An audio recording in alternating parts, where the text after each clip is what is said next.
you always think of the things that you don't have now. The things that you have now and work well, you don't think about. So you want to do another. If you are changing from an existing system, we have to think about what does work as well as what do we need to do. Through the Noise Insights with Ernesto Gluecksmann and Mickey Panayiotakis. Hey, Mickey, thanks for listening, coming on, stopping by. I don't know if you listen. Do you listen to the show? You should. Every day. The same episode. I have the same episode on repeat. Let's talk about donor management systems. Yeah. They help create campaigns that they help you create campaigns and keep messaging your donors the reasons and that you exist as a nonprofit and the reasons they should contribute and continue to contribute, either with their time, hopefully with their money. And there's a whole art and science associated with getting people to spend time, volunteer, because those become potential folks that are most committed to the mission, and they end up opening their wallets. And there's a whole world of you don't want to send a message that just simply says, please give us $20. You want to attach it to, if you send us $20, you get, we are able to buy 10 backpacks for underprivileged kids. And if you're able to send us $30, we'll do 20 more. We'll feed all the kittens. And and there's a whole cottage industry associating with how do you get that message going? Mm-hmm. How do you send that out repeatedly enough to the right people so you don't overwhelm them, but that you get them at the right time when they want to most give, usually at the end of the year or whatever, right? That's all done with donor management systems. Right? They're great. The mechanical components. What happens if you got to replace it? Because the system you've had has started to fail you in certain key areas. What do you do? That's a great question. Are you asking me or? I'm asking, You're asking me. Okay, well, asking you. There's a vendor selection process. There's a data cleanup process. There is a whole bunch of stuff that goes into it. And kind of so the first thing I do is look at what we need out of the system. And I think one of the problem, I think I've said this before, any of these systems, or there's four, usually on these kind of donor or member or whatever, there's 5 or 7 competitors. And if you look at all the marketing material, they all pretty much do everything great. And the differences rather, are on the fringes, on the edges. There's a couple of things that do X differently. Maybe the API is more robust, or maybe the messaging is more robust, or maybe it integrates better with social media or whatever it is. So identifying what your needs are and what you're going to need to use the system with, and also what other systems it's going to have to work with, is key, because you want to make sure that you're looking at what your needs are rather than what the systems say they can do for you, right? Choices are great. And, I'll have a lot of people come and say, well, this thing is better because it does 4 things more. It does 15 things. It has 14 different options that it can do. And this thing only has 12. So 14 is better than the 12. But if it does 14 things and the one thing you need isn't in that list, then, it doesn't work for you. It doesn't really matter how many choices you have. What matters is that it can do the one thing that you want it to do. So it's paramount to think about what are the needs, what do you need out of the system? What are the business needs? What are the organizational needs? Rather than what can this do for me, right? It's not what can you do for me. It's what do I need done to get my business done. Right. I guess we shouldn't overlook also the part of the incumbent system. The stuff that it does right is probably stuff that you're not even paying attention anymore, because it never surfaced up to a problem area, so you're not really frustrated by it. It's just that part you just don't talk about, right? No one talks about when technology works, about how wonderful it works. That's a big pitfall in identifying requirements, right? So what you need is the requirement identification. And one of the big pitfalls in identifying requirements is you always think of the requirements, you always think of the things that you don't have now. The things that you have now and work well, you don't think about. So you want to do another. If you are changing from an existing system, we have to think about what does work as well as what do we need to do. You need something because you don't have it, but that doesn't mean that you don't need the stuff you have, Right. right? Right. And then the other question would be, how would you answer? I mean, I know how I would answer, but how would you answer to like, well, we can do our own vendor selection process internally. We just, we write an RFP, and we got our IT guy at the organization. I rely on him on all tech things, so have him write it up, and then we put out a call, but send it out to these vendors to have them submit.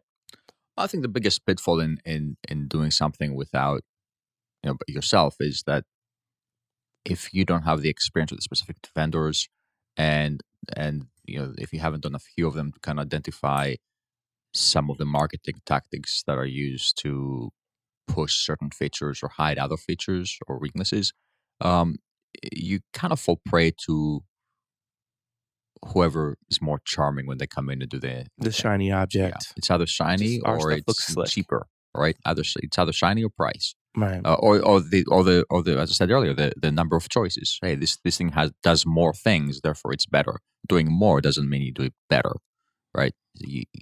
Doing the one thing that you need well is what you're looking for.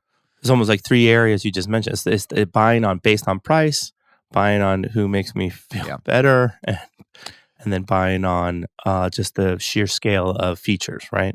Yeah. And exactly. And creating the requirements that for your organization is also tricky because, as I said before, there's a pitfall in writing down what you don't currently have. When you do the requirements, what you generally do, if you already have a system in place, when you're replacing a system, is you think about what you're missing. You don't think about what you already have. And I mean, it happened to us in the past where, well, it doesn't happen to us, but to a client of ours, where they got a new website. We didn't do it for them. They got a new website that did a lot of things better than the old website, but I still had clients as well. Once in a while, I bring up the old website and look at it nostalgically. And they hated the old website. I mean, it was horrible. They couldn't do what they wanted on it. They didn't have them. The membership stuff was all homegrown, home built. There's no path to upgrade, or there's adding any sort of third party add-on integration was fully custom, and it was built in Drupal to boot. So it just as I said before, it's a caveat. And when you create a list of requirements, you just err on the side of what you hate now, not what you have and works. Right. I think there's the added benefit of hiring somebody that can represent the organization on the technical side of all of this stuff, to be able to look at, a vendor will say, well, we have an API, or we have an ability to do the single sign-on, or they'll just rattle off a couple of features that you might bring up as a requirement that you might need, but who's actually looking at the API enough to assess whether it's robust enough, right? It's easy to just say we have an API. Doesn't necessarily mean that they invest heavily in making sure that API is well managed and that you can actually write sufficient scripts against. Yeah. And that changes. There's all kinds of things on that side that is, quote unquote, the magic. Yeah. That's hard. It's just hard if you're not a developer, you're not a system administrator, you're not in that world of technology and at that level, it's hard to know if it really can do the job or not, right? Yeah. So a formal vendor selection process where you have a group, if it's us or somebody else, go around with to the different roles that interface with that system is key to make sure we get the requirements you need or that you want, but that also the stuff that already works. And then putting it through a vendor selection matrix where you're rigorously checking through, check, if each vendor can do this. And that helps narrow down your available selections. You have to make a much smarter choice to make. There's actually also a cost-saving aspect to it, because a lot of, especially we're talking about donor management things and even AMSs in some ways, those vendors will tell you they can do everything. They can do your vendor management, your donor management. They can put a website up alongside it. They can, they can do their e-commerce. They can do the events, the event planning, so you have to they kind of bundle all this stuff together and they sell it to you because theoretically it integrates well. But on the flip side, what happens is the website doesn't use a modern system. So when you want your website to tie into some sort of social media thing, well, that's an extra charge, and it may be a custom development thing.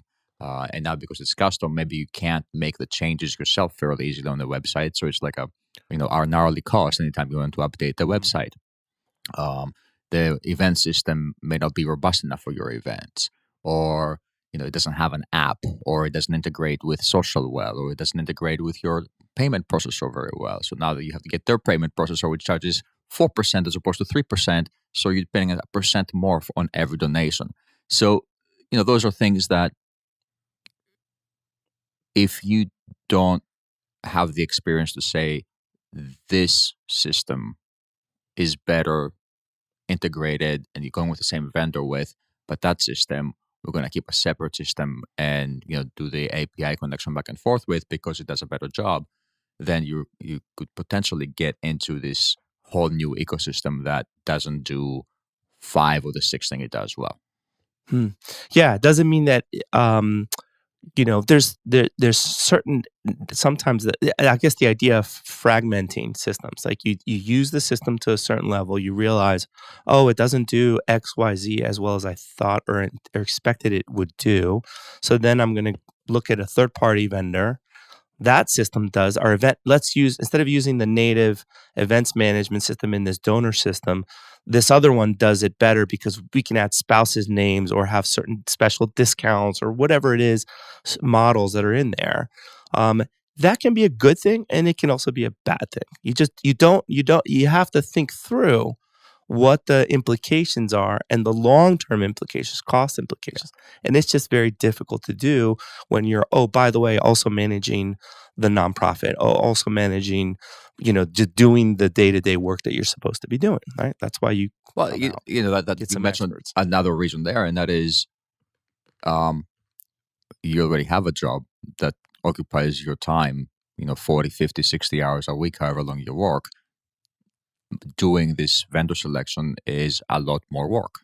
So do you have the time to devote to it, or are you just going to take whatever shiny new salesperson comes in the door? Or whatever proposal came through that has the price that they think you will accept, and you're like, okay, well, that's it. We did our due diligence. Yeah, not that easy. Penny wine. Yeah. You gotta buy once, hopefully. A friend of mine said, buy cheap or buy quick, you buy twice. You buy right, you buy once.